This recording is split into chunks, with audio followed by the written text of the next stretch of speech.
Tatlong bagay na huwag mong gagawin kung ayaw mong bumilis ang pagtanda mo kahit may skincare ka. Hello there, I'm Chat De Los Santos. I'm a naturopath cosmetic chemist.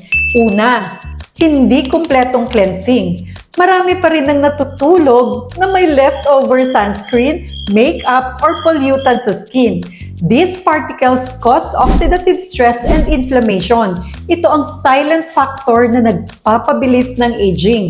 A clean and fresh base helps the skin recover properly habang natutulog ka. Pangalawa, over-exfoliation. Exfoliants are helpful, pero kapag sobra, nasisira ang natural lipids ng skin. Kapag weak ang barrier, mas mabilis ma-dehydrate ang skin and mas halata agad ang lines.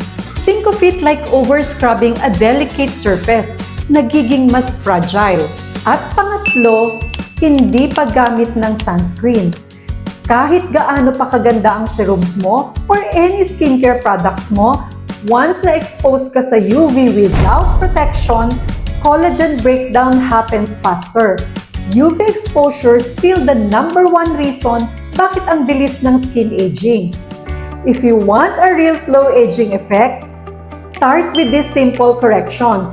Minsan hindi bagong product ang kailangan mo, kundi better habits para mas effective lahat ng skincare mo. Comment mo kung alin dito ang madalas mong makalimutan and I'll help you fix your routine para mas glowing at healthy looking ang skin mo.